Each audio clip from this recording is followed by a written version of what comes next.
Hey there, Mr. Redder here. Welcome back to another episode of r/Entitled People Stories. Our first story we'll be reading today. Karen loses it when she gets busted stealing at self-checkout. After that, am I the jerk for being upset that my wealthy boyfriend got me a cheap gift? And after that, we have an open door policy. The front door is always open if you don't like it here. Now for every thumbs up this video gets, one Karen does not get to steal at the self-checkout. Does switching price tags count? So please smash that like button and subscribe and turn on notifications for new stories from Reddit every single day. Karen loses it when she gets busted stealing at self-checkout. I was working self-checkout today at my store. It has those self-checkouts that have the bagging area scale. People don't know how to use those and thus are bad at stealing from them. These people also happen to be the only ones in the self-checkout area at the time because grocery store thieves are very smart. I'm watching them mess up like normal, and soon enough, they just start straight up not scanning items. Some things I remember are a 2-pound tube of meat, some bread, and some sugar. I'm thinking to myself, ugh. I tell my front-end manager, and she calls a store manager up front. Manager gets there and is like, me, noticed you might not have scanned some things. They start going through the couple stuff and checking what they actually scanned. Obviously, this didn't sit well with the thieves. They, especially the woman, starts throwing rude comments at me and saying how I should have told her. Would have gotten the same reaction regardless, and it's not policy anyways. Then she throws out the classic, "She shouldn't be working here and should be fired. What's your name?" And "Let me see you outside." My name tag was flipped around and not showing my name, and I wasn't going to tell it to her. I wasn't saying anything, which upset her even more, so she was like, "Why aren't you saying anything?" All the while, her idiot companion was agreeing. Then the lady says, "Maybe I should just go to a regular register." So my store manager voids the entire transaction and takes over while I go cool off because I had teared up by then, because I tend to do that while angry. I came back a few minutes later. Lo and behold, they didn't want a bunch of their items and those had to be put back. Gotta love the reactions of thieves when caught. If you're going to steal, be smart about it. Am I the jerk for being upset that my wealthy boyfriend got me a cheap gift? I'm 21, female, and my boyfriend, who's also 21, comes from a wealthy family and I come from a middle-class family. His family went on a cruise and all the siblings and their significant others came along. I was happy to be there and very grateful that his parents invited me. At one point, everyone was sitting down together and my boyfriend started bringing out gifts. His parents and siblings and their significant others got things like watches, dresses, fine wines, and other clearly expensive things. When he got to me, he gave me one of those plastic bracelets with their company name on it. You can get those at the company's main headquarters for free. I was a little taken aback and a little embarrassed, but didn't want to be rude. Everyone was kind of looking at me in a way that they were both amused and also pitiful. I didn't want to complain, so I said thanks and moved on. When we got inside, I asked my boyfriend what that was about, and he told me to be grateful and stop complaining because he always gets me nice gifts, which is true. I just stopped pushing it because I felt like I was being selfish there and he did have a point. I feel like what he did was very degrading. He could have gotten me no gift at all and that would have been less humiliating. I feel bad for feeling this way, but he's also been mindful and I don't understand why he did that. It made me feel cheap in front of everyone. I don't know.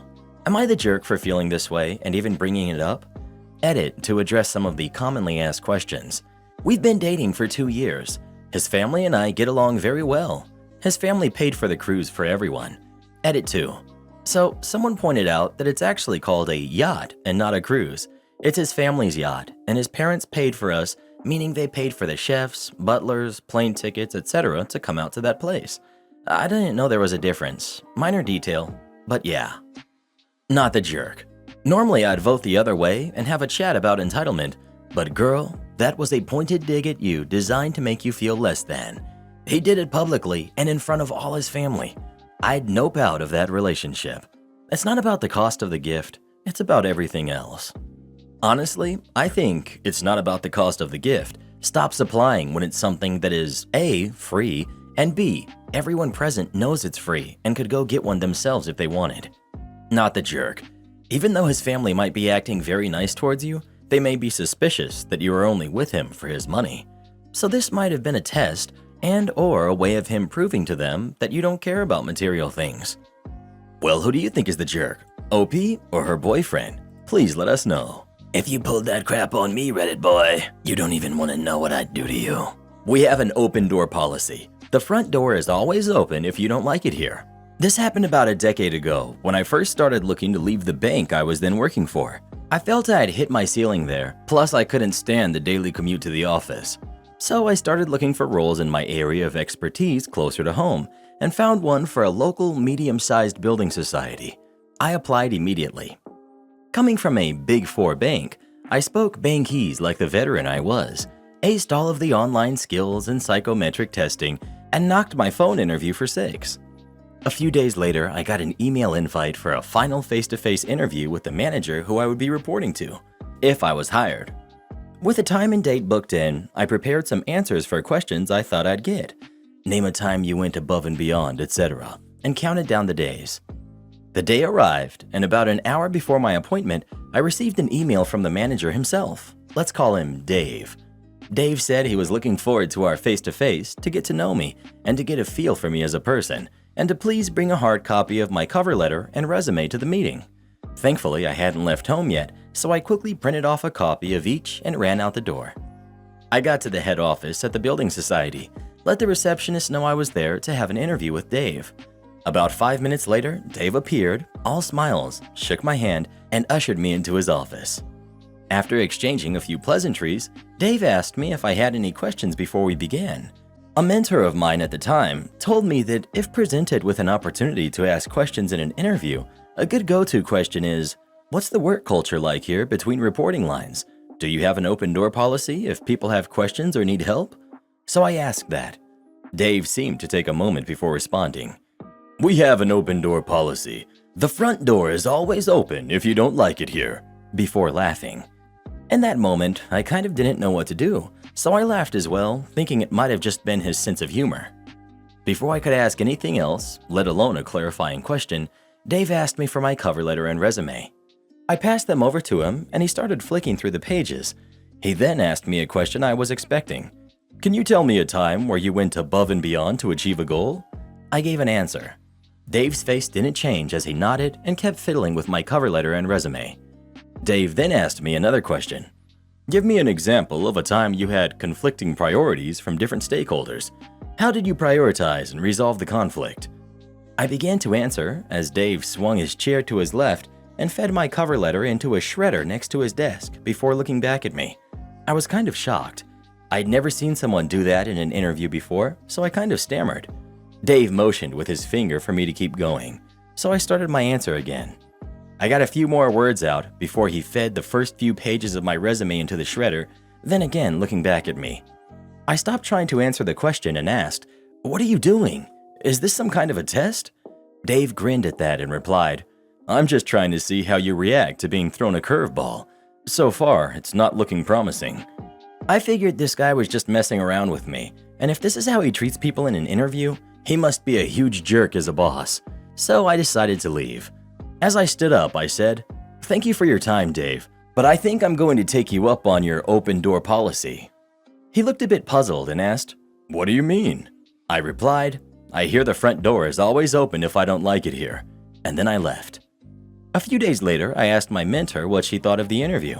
She said it sounded like he had been to some middle management corporate consultant retreat and was told that it was a good way to test people for resilience, but that sure seemed like a BS way to her, or he just enjoyed going on power trips. Either way, she said I did the best thing by walking out. Anyway, that's my long way to say I maliciously complied to directions to use the front door by Dave the manager. This is not on-call or overtime work? Okay. I was a programmer working to build up a new department where I was the only staff member other than my manager. My manager would talk to clients and I did everything else. I had about 40 clients with websites getting information from 80-ish satellite communication sensor arrays with up-to-the-minute updates on those web pages, which I also built. I built a whole monitoring system to text or email me if there was an issue. As more clients came online, the notifications of systems being unresponsive or missing data retrieval windows became more frequent, and I had to often log in after hours to fix things. I was mostly doing this because I cared about my work and I knew we were still ironing out issues. When I would fix things after hours, my manager was very stingy and told me unless it was more than an hour of work at once, I should not get paid for that time. I told him that it was getting to be a lot of little intervals in the evenings and weekends, and I should be paid to be on call. He refused to discuss on call, and even the few times he did get some of the evening time paid out, it was my regular hourly rate, no extra pay for overtime. I also found out a few months later that I was paid over $10,000 less than the salespeople selling the services I created. So I confront my manager about the on-call and overtime again. I tell him that my time outside of work is being significantly affected by these after-hours issues and waking me and my partner up in the middle of the night, and that he needs to pay me to do on-call. I had done this for over a year now with literally no breaks. "Well, it's not really on-call," he says. "If something breaks in the evening, if I'm watching for it and then fixing it, what is that?" I ask calmly. "You just occasionally see if things are working and fix them if they're broken. But that's not on-call. That's just caring about your job while we get things working. We're not paying you for after-hours work," he says. Okay, I understand. That weekend, I turn off my phone since I'm not on call. A system that my system relied on goes down, and all of my data flow stops. Everything comes crashing down. I turn on my phone Monday morning, and my phone tries to process over 1,100 text notifications and even more emails, and freezes. I get to work, and my manager's phone is ringing off the hook, and I can hear clients yelling at him on the phone. He's red like a tomato and freaking out. He demands to know what happened and why it has not been fixed yet. I reply, "I don't know. I wasn't on call," and I walk out of his office to leave him with the angry clients. I quit a month later. Am I the jerk for flipping out on my fiance for canceling all of the vegan food options from our wedding food menu behind my back? My fiance, 31 male, and I, 25 female, are getting married soon. There wasn't much that we disagreed on during the wedding planning except for food. Me and my family are vegans, and there's so many reasons why we chose this lifestyle, and one of them being that we have a history of health issues. My fiance and his family are the complete opposite. They're huge meat eaters, which is fine by me, obviously. However, when deciding on the wedding food menu, I wanted to add 4 to 5 vegan options. My fiance and his mom objected, saying it was a waste of money over food that isn't real food. They also argued that this would be offensive to their guests and suggested my vegan options just be the good old salads and appetizers. His mom wanted cupcakes.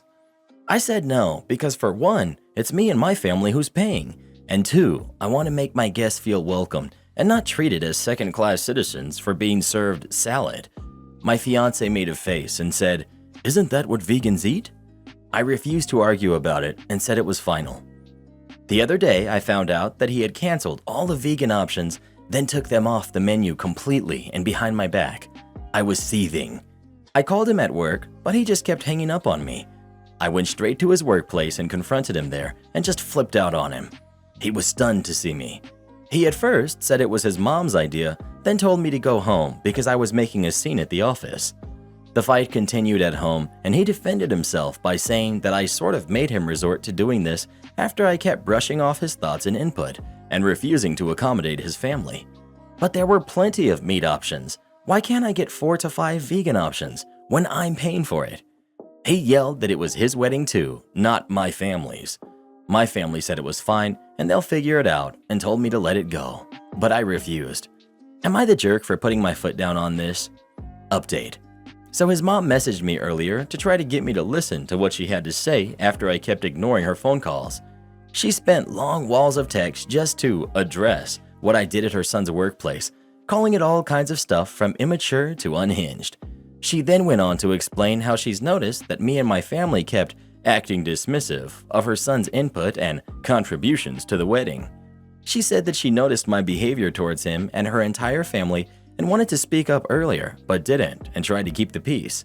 She then went on to address the food menu issue and denied her involvement in the cancellation of the vegan option, but that didn't mean she doesn't support her son's decision.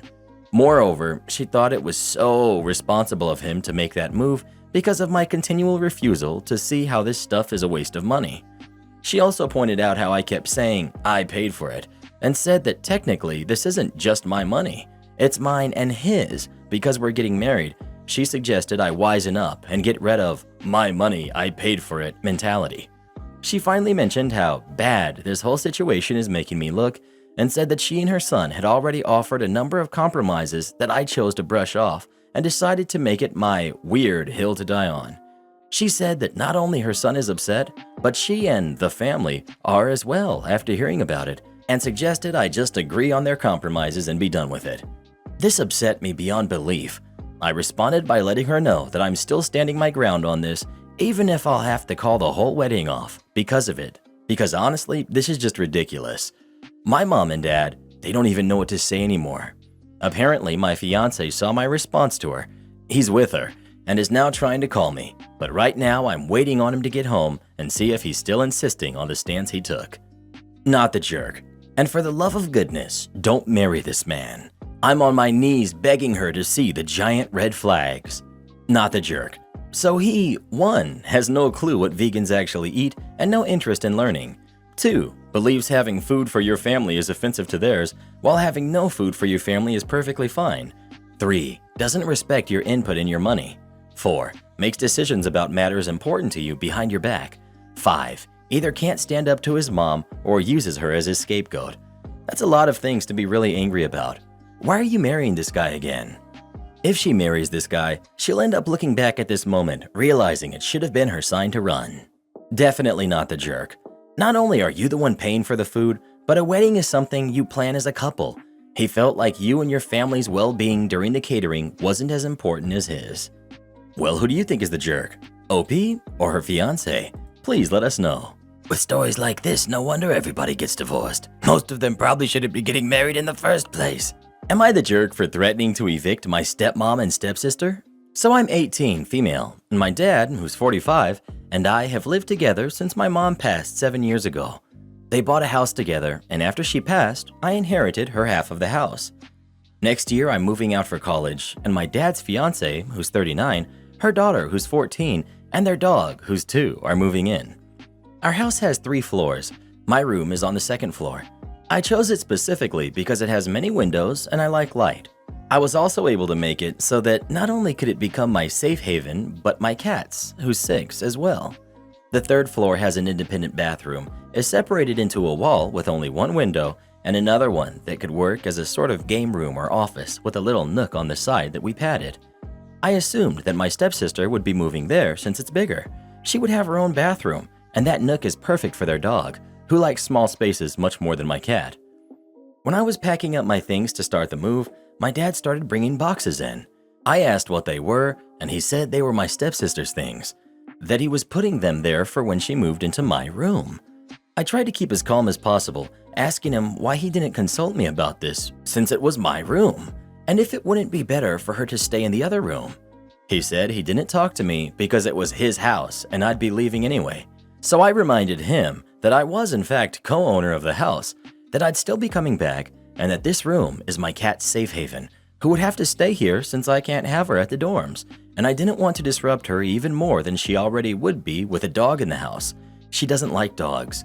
My dad scoffed and said if I wanted to pull that card, I should have been paying bills, and I completely blew up. I told him that while I didn't pay bills, I cleaned, cooked, and did laundry on my own for 5 years while working a 60-hour week for school so I could get a full-ride scholarship, which I did. I told him that without me, this house wouldn't even be livable, and he just can't dismiss that.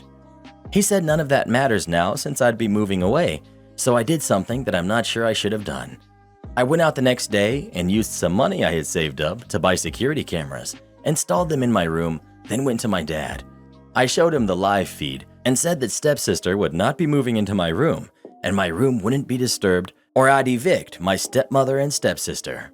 Legally, I can't evict him, but I can evict them. If my cameras are removed, they get evicted. If they do not comply, they get evicted. My dad was fuming, called me a jerk, and accused me of wanting to ruin his happiness. I feel like I may have gone a tad too far here. Am I the jerk? Edit. I gave my stepmom a call because we've always been civil before this and explained the situation to her because I didn't really want to deal with my dad as of now. Both her and my stepsister understand my side completely and told me they weren't made aware of this. My stepsister has admitted she's always planned to move upstairs since her dog likes it, and she enjoys the independence and extra privacy she would have, especially since she has anxiety and often needs time to just be alone and recharge. If they move in, she's going to have a serious talk with my dad. It won't be on his terms. She said that in the event that the move happens, they'll make sure my cat is well taken care of and my room left undisturbed. I kind of feel guilty for assuming they knew already, but I feel much better now knowing that they're on my side. Not the jerk. One of my main concerns reading this was that your cat would be safe while you're away. It doesn't sound like he cares very much for you, so it seems reasonable that they wouldn't take care of your cat. So, in that respect, the camera seems like a good idea. Your dad seems like a jerk. Paying bills is one thing, sure, but that doesn't negate the legality of your ownership. I do recommend, however, that you start contributing as much as you can, if you're able, so that he can't use that against you. Side note, do you have anyone that you trust to come in and check on your cat regularly while you're away? OP. The plan from the start is that I would visit every other weekend, then spend holidays there, so I'd be able to check on her myself. But I have people around I could ask. I'm also working a summer job, and most of the money I make goes towards groceries, but I'm thinking of starting to keep every receipt if he tries to pull this again. It's our fault for accepting your kid's money? Okay. I used to work at a camp as a kid's entertainer. One day, we had this girl come join us for archery. You had to pay 10 euros to join the archery activity. We had one dude come over to teach it. My job was to basically babysit the kids, which is 90% of that job anyway, so that all is fine and well. Now, this girl would not listen to me, or to the archery dude. Whenever we said, wait until everyone has shot all their arrows, then go pick up your arrows, she would just shoot her arrows and immediately get them, while the other kids were still shooting theirs. This is obviously very dangerous. After warning her multiple times, I decided that enough was enough, and I told her to leave the activity. Fast forward a couple of hours. I just finished another activity, and I see her and her mom coming towards me. Now, I've seen this before, and generally I get the, "Now what do you say?" "Sorry." "I can't hear you." "Ugh, I'm sorry." Unfortunately, this wasn't the case here. It was the opposite. The mom wanted me to apologize to her daughter, and then also give her money back. Neither of which obviously was going to happen, but it gets worse. Apparently, this girl stole 50 euros from her mom's purse. She decided to pay for her archery thing at the service desk, and with the leftover 40 euros, she went to the shop and bought 40 euros worth of candy. And the mom wasn't mad at her. She was mad at us for allowing her to buy that much candy and buy a ticket to the archery thing without her permission. It was all our fault. So we all came together and decided that if that was the case, she would not be allowed to do anything without her mom's permission. Going to buy some bread at the little shop in the morning? Better get your mom. Want to join the arts and craft hour? Not without your mom's permission. Want to pay a 1 euro deposit on a locker for the swimming pool? Nope. They quickly tried to backtrack, but we didn't. The mom had to constantly supervise her daughter, which means she was also witnessing all her bad behavior. It was still all our fault though. Am I the jerk for asking mother-in-law not to sit on my piano and kicking her out of the house when she yelled at me? My daughter, who's 7, is developing an interest in music, and I mentioned getting her lessons. Mother-in-law insisted that she should give her lessons, as anyone offering them on the internet was probably a loser. Mother-in-law has had a long career on and off Broadway, as well as writing and composing, and won multiple awards. But the thing is, she's crazy, and my kids don't even really like her. My husband pushed the idea because he's cheap, and mother-in-law was willing to do it for free. My daughter was okay with it because she did see mother-in-law perform live once and wants to be like her, though still doesn't really like her. So the day of the first lesson, mother-in-law got there 20 minutes late, said my house makes her claustrophobic, and then jumped up on my piano like it was a beanbag. I asked her to please be careful, and she rolled her eyes. She proceeded to give my kid half-attempted lessons and sat on my piano the entire time. I finally asked her nicely to get off of it and said I would get her a chair. Mother-in-law scoffed and said she sits on her own all the time, and hers costs way more than this crap. I said she can do whatever she wants in her own house, but she is in my house. Mother-in-law said she likes sitting on the piano and to leave her alone. My daughter even told her she should get off of it, and mother-in-law called her no fun and told her someday if she makes it, she's going to want to sit on the piano too. Finally, I snapped and threatened to spray her like a cat. She got down and looked shocked. Mother-in-law told me I was just a teacher and I know nothing about music. I yelled at her that at least I know something about respect. Mother-in-law began to tear up and said I was calling her fat. She's not, nor have I ever implied she is. Then she said I humiliated her with the water. I finally told her to just leave, so she did. But she called father-in-law. Father-in-law called my husband and lost it on him for a solid 5 minutes. He also texted me that I'm disrespectful and ugly. Most people I've talked to are on my side, but my mom said I'm the jerk because people sit on pianos in movies, and obviously mother-in-law knows what she's doing, and I'm probably just jealous. My husband thought it was funny, but wants me to talk to her while I'm cooled down so she can continue the lessons. I'm going with not the jerk. You asked her to get down several times. She didn't. I thought telling her that you were going to spray her like a cat was a little much, but I mean, you warned her many times. She insulted you. You didn't insult her back. I think lessons should be canceled. Not the jerk. Mother-in-law is unhinged and insufferable. Please consider a professional in teaching your daughter. She was being disrespectful to you in your own home. I personally thought the spray thing was mild. I would have done it and told her to buzz off, but that's the pettiness of me. Not the jerk. You asked her not to sit on the piano, she refused, she insulted you, your home, your boundaries, your parenting, and got father-in-law to back her up with more insults. It's not about piano, it's about ego. And speaking as someone entrenched in the entertainment industry, a lot of performers are total narcissists. Mother-in-law fits the bill, and husband is too broken down by it to fight her, so he's fighting you instead, choosing the path of least resistance, because he's learned that the best way to keep mom happy is going with her insane flow. Well, who do you think is the jerk? OP or mother-in-law? Please let us know. I think mother-in-law sounds like a real trip, to be honest. I mean, I'd let her sit on my piano. I bet you would, Karen. I bet you would. Want me to rush the work? Okay, pay double and wait longer. Just some background info.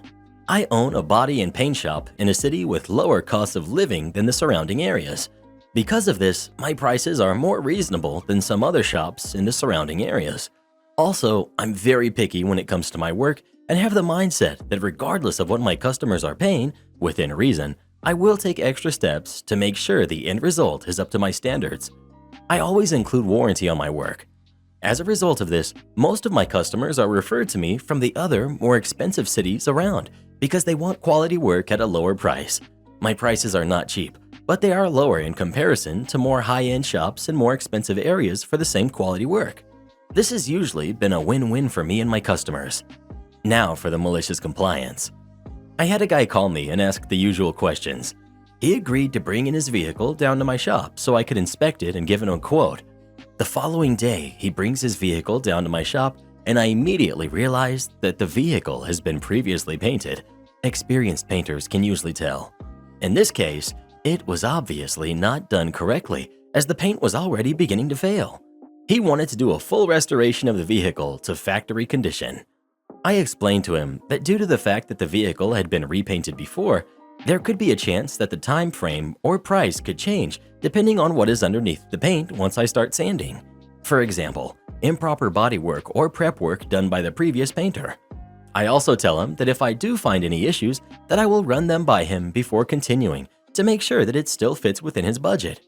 We agree to the terms and a rough time frame of 3 to 4 weeks, so long as there are no surprises. He leaves a deposit and I begin work on his truck. 3 days later, I have the bed removed as well as the front end, doors, and interior, leaving the truck as basically a skeleton. I start sanding the parts and I get through the paint layers and see that there is some previous body filler on the panels, which is normal on older cars, especially when they've been repainted. Most of the time, it's no biggie when the previous repairs are done properly, meaning that the body filler should never exceed 1/8 inch thick. But I quickly find out that the cab of the truck had had a pretty severe impact before, which the previous body shop had not pulled out before doing body work, and the panel had a full 1.5 inch of body filler. I stopped what I was doing and called up the owner to let him know. After discussing it, I sent him a video of the issues. We agreed to adding an extra 2 weeks to the time frame and additional repair costs. I began the proper repairs, and about 2 weeks into the original drop-off date, I get a call from the owner of the truck. He tells me that he needs the truck to be done by the following week because he has a buyer for it and he doesn't want to wait any longer. At this point, I have the truck completely torn apart.